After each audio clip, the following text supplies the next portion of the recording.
Olá pessoal, bom dia, boa tarde, boa noite. A gente está aqui no mais um vídeo para comentar hoje um pouco sobre os fatores climáticos. A gente viu na última aula os climas da América, certo? E hoje a gente vai entender um pouquinho por que a América tem uma grande diversidade de climas, um grande número de climas diferentes. A gente vai perceber que isso se deve porque existem inúmeros fatores climáticos que fazem com que esse clima seja diferente, ok? Então a gente vai passando, certo? E vamos ver quais são os elementos climáticos, os fatores climáticos, perdão. Os fatores climáticos são essas condições, né, que interferem nos climas, certo? E quais são eles? Os principais são estes, a gente vai estudar algum deles, que são aqueles que mais interferem no clima da América. A latitude, a altitude, maritimidade, as massas de ar, vegetação e o relevo, ok?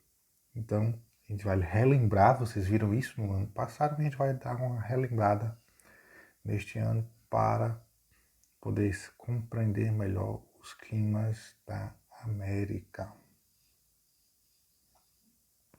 Primeiro, a latitude. A latitude, vocês sabem, é aquela forma que a gente usa para calcular as coordenadas geográficas. E aí, a latitude principal nós conhecemos como a linha do Equador, que é aquela linha imaginária que divide o mundo em dois hemisférios. Existem outras latitudes, mas esta é a mais importante porque ela vai nos auxiliar nesta compreensão. O que é que diz este fator climático? Ele vai dizer que quanto mais próximo a região está da linha do Equador, ela tende a ser mais quente. Quanto mais longe da linha do Equador, mais fria. Repetindo, mais perto da linha do Equador, quente. Mais longe da linha do Equador, mais frio. Certo? E a gente isso se deve ao fato da Terra ser uma circunferência, né, ser um geoide, e as radiações solares chegarem de maneira diferente em cada lugar do planeta. Elas incidem com mais força na linha do Equador e com menos força nas regiões distantes da linha do Equador. Olhando esse mapa, a gente consegue compreender um pouquinho como essa área intertropical, ou seja, que fica entre os trópicos, próximo à linha do Equador, ela é mais quente. E à medida que a gente vai se afastando da linha do Equador, ela vai esfriando, né? Formando zonas temperadas e as zonas mais frias lá no Ártico, próximo ao Polo Norte. Tá ok? Portanto, essa é a interferência da latitude. Né? As latitudes baixas, né, próximas à linha do Equador, são quentes, ao passo que as latitudes altas são frias. Vamos passando. Além da latitude, temos também a altitude, ou seja, o quão mais alto é um ponto. Nós não devemos confundir. Aqui nós estamos falando de relevo, ok? A gente estudou quais são os elementos do relevo, quais são as sinuosidades da superfície terrestre e a gente sabe que a altitude é quando um ponto elevado, um ponto mais alto em relação aos outros. Essa imagem, ela explica bem didaticamente, né, de forma bem fácil, como é que isto ocorre. Porque a gente vê que existe um ponto mais alto e um ponto mais baixo. Nós estamos usando exemplo essas duas cidades, São Paulo e Santos, aqui no Brasil, para falar um pouco da América. Pois bem, pelo fato da pressão ser maior nos lugares mais altos, eles não vão ter a capacidade de reter calor, de segurar o calor. Então, os lugares mais altos serão mais frios, ao passo que as cidades mais baixas serão mais quentes, tá ok? Isso devido à pressão atmosférica, que é um assunto que a gente só vai ver no ensino médio, então saber disso por hora já nos basta. Quanto maior a altitude, mais frio. Menor altitude, mais quente. Beleza? Então, vamos seguindo aqui essa atividade, só para ver um pouquinho o mapa da América e relembrar que toda essa faixa oeste, essa faixa que está em marrom, tem grandes altitudes, são formadas por grandes montanhas. Você lembra da aula repassada, né? Que nessas áreas são áreas de encontro de placa, então tem grandes movimentações tectônicas que vão, por sua vez, formar montanhas nessas áreas. Então essas áreas são um pouco mais frias. E é bom lembrar, né? Vocês conseguem ver que a linha do Equador passa ali, ó. Pertinho de Macapá, perto de áreas que tem montanhas também, já no lado oeste. Essas áreas podem ser frias, mesmo próximo à linha do Equador. Por quê? Porque elas estão em grandes altitudes. A gente precisa, portanto, então, ver não apenas um elemento, mas os conjuntos dos fatores climáticos que vão determinar se aquele clima vai ser frio, se aquele clima vai ser quente, se vai ser úmido ou se vai ser seco, se vai ter um grande regime de chuvas ou vai ter pouca chuva. Ou seja, a gente tem que ter um olhar total e não apenas olhar apenas para um fator. Tranquilo? Então vamos lá, adiantando ver a maritimidade, que o próprio nome já diz, é a proximidade ou a distância de um determinado lugar para o mar. A proximidade do mar vai sim interferir o clima de uma determinada região, né? As áreas mais próximas vão, de fato, ser um pouco mais amenas, né? Vão ter um clima um pouco mais agradável, vai ter mais umidade, ao ponto que no interior, longe do mar, o clima tende a ser mais seco, certo?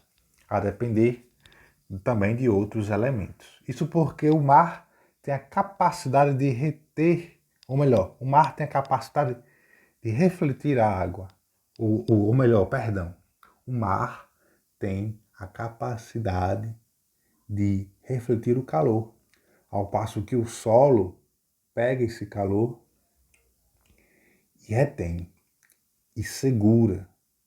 E aí, isso faz com que o regime de chuva seja diferente. Como é que é esse regime de chuva, professor? Sai nessa imagem. Nessa imagem a gente consegue perceber, né, no verão e no inverno, essa diferença do regime de chuvas em locais próximos ao mar e lugares distantes ao mar. Por exemplo, no verão, o solo vai aquecer pouco, então vai ter chuvas relativamente abundantes. Vai ter um número considerável de chuva, mas não vai ser um número tão intenso, ao ponto que no inverno essa chuva é maior. No interior do continente, pode ter chuva sim no verão, porque o sol vai bater, vai subir, as gotículas de água vão se formar as nuvens, chuva. Isso não vai acontecer, né, e vai resfriar muito. E em alguns lugares da América pode haver até mesmo neve, tá ok? A vegetação também é outro fator climático.